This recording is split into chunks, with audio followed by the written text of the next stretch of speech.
السلام علیکم ورحمۃ اللہ وبرکاتہ۔ میرے پیارے آقا علیہ الصلوۃ والتسلیم کے پیارے دیوانوں، خاتون جنت حضرت فاطمۃ الزہرا رضی اللہ عنہا کی کنیزوں، سچی حکایات کے درس نمبر 221 ایپیسوڈ نمبر 221 میں آپ تمام کا استقبال ہے۔ الصلاۃ والسلام علیک یا رسول اللہ، الصلاۃ والسلام علیک یا حبیب اللہ، الصلاۃ والسلام علیک یا نبی اللہ، وعلی آلک واصحابک یا نور اللہ، صلی اللہ تعالی علیہ وسلم۔ میرے پیارے آقا علیہ الصلوۃ والتسلیم کے پیارے دیوانوں، خاتون جنت حضرت فاطمۃ الزہرا رضی اللہ عنہا کی کنیزوں، ہم اور آپ سچی حکایات کے 10ویں باب سے مختلف حکایات سماعت کر رہے ہیں۔ حکایت نمبر 720، امین بھکاری۔ ایک فقیر مصر کی جامع مسجد کے دروازے پر بیٹھا بھیک مانگ رہا تھا۔ کچھ رئیس لوگ وہاں سے گزرے۔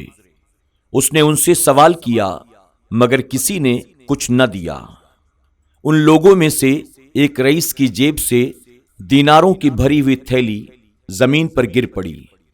اس تھیلی میں 500 دینار تھے۔ ان کے جانے کے بعد فقیر کی نظر اس تھیلی پر پڑی۔ اس نے اسے اٹھا لیا، حفاظت کے ساتھ اپنے پاس رکھا۔ اتنے میں دیناروں کا مالک گھبرایا ہوا آیا اور پوچھا، میری تھیلی کہیں گر پڑی تھی، کیا تم نے دیکھا ہے؟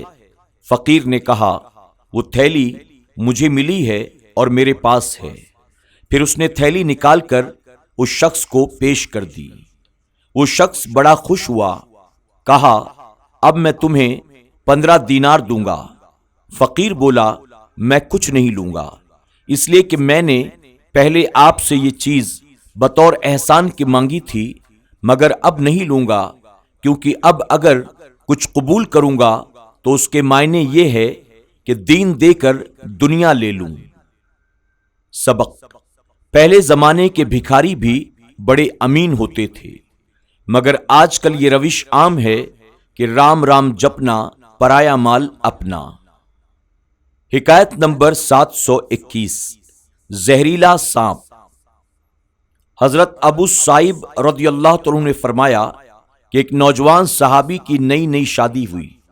ایک دفعہ وہ اپنے گھر آئے تو دیکھا کہ ان کی دلہن دروازے پر کھڑی ہے۔ یہ دیکھ کر ان کو غیرت آئی۔ دلہن کو مارنے کے لیے نیزہ اٹھا لیا۔ دلہن نے کہا، مجھے مت مارو، پہلے اندر چل کر دیکھو کہ کس چیز نے مجھے باہر کھڑے ہونے پر مجبور کیا ہے۔ چنانچہ وہ صحابی اندر تشریف لے گئے تو دیکھا ایک بڑا سا سانپ کنڈلی مارے ہوئے بچھونے پر بیٹھا ہے۔ آپ نے اس نیزے سے سانپ کو مارا۔ سانپ نیزے میں پرو لیا اور سانپ نے تڑپ تڑپ کر ان پر حملہ کر کے ڈس لیا۔ صحابی کا اسی وقت انتقال ہو گیا اور وہ سانپ بھی مر گیا۔ سبق: صحابہ اکرام بڑے غیرت مند تھے کہ بیوی کو محض دروازے پر کھڑا دیکھ کر ایک نوجوان صحابی غیرت میں آ گئے، بے قرار ہو گئے۔ مگر آج کل کے بعض مسلمان اپنی عورتوں کو سینما ہال، کلبوں میں لے جاتے ہیں اور انہیں شرم بھی نہیں آتی۔ پرائے مردوں سے خود ہی اپنی بیویوں کا ہاتھ ملوا کر خوش ہوتے ہیں اور فخر کرتے ہیں۔ مسلمانوں کو اپنے اسلاف کے نقش قدم پر چلنا چاہیے اور عورتوں کو پردے میں رکھنا چاہیے۔ حکایت نمبر 722، ابو المعالی کی حکایت۔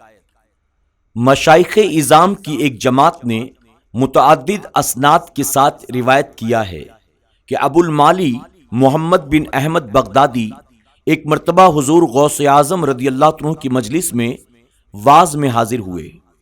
حضور غوث اعظم رضی اللہ عنہ ایک بہت بڑے مجمع میں واعظ فرما رہے تھے۔ یہ بھی آ کر بیٹھ گئے۔ تھوڑی دیر کے بعد ابو المعالی کو رفع حاجت کی ضرورت لاحق ہوئی۔ اتنے بڑے مجمع سے نکلنے کی کوئی صورت نظر نہ آئی۔ وہ بڑے پریشان ہوئے کہ اسی پریشانی کے عالم میں حضور غوث اعظم کی طرف دیکھنے لگے۔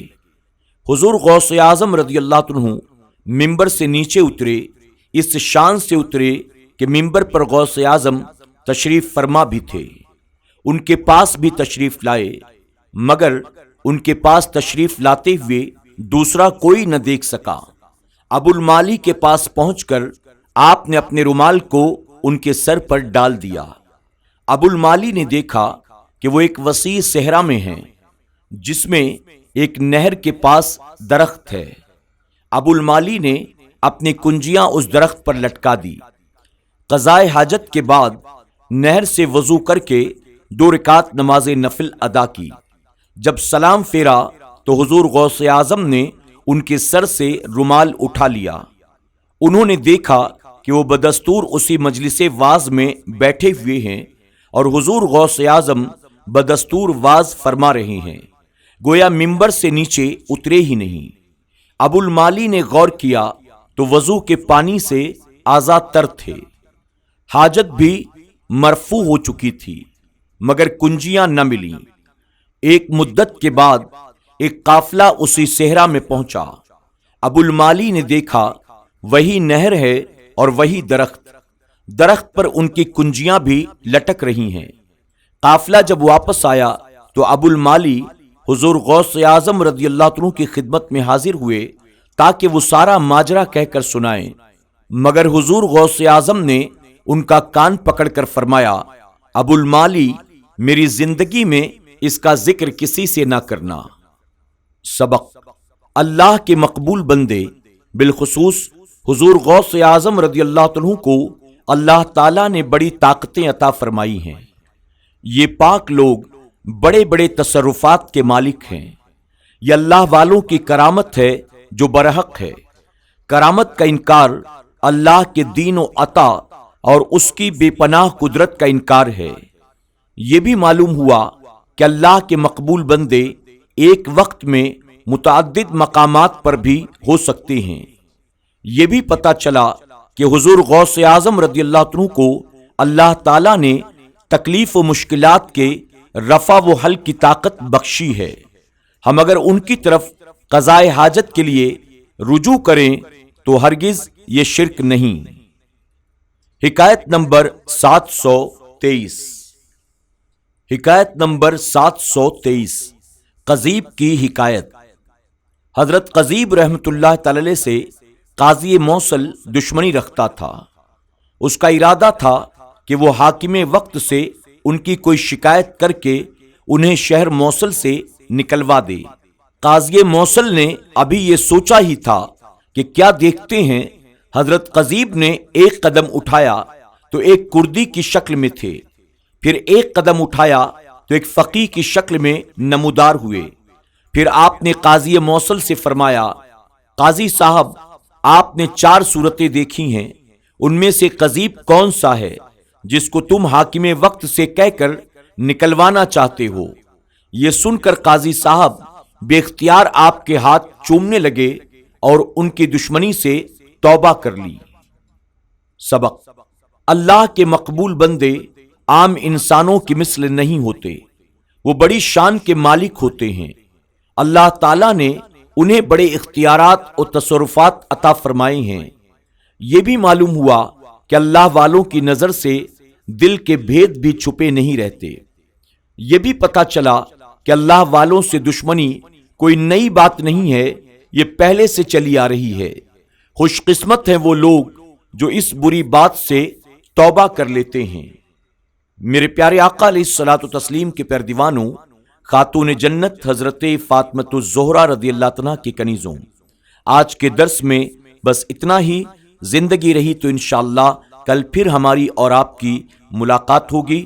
السلام علیکم ورحمۃ اللہ وبرکاتہ۔ یوٹیوب پر ہمارے SDI آڈیو چینل کو ابھی سبسکرائب کریں، سچی حکایات کے تمام ایپیسوڈز کو سنیں اور نئے ایپیسوڈز کی نوٹیفیکیشن کے لیے بیل آئیکن پر کلک کرنا نہ بھولیں۔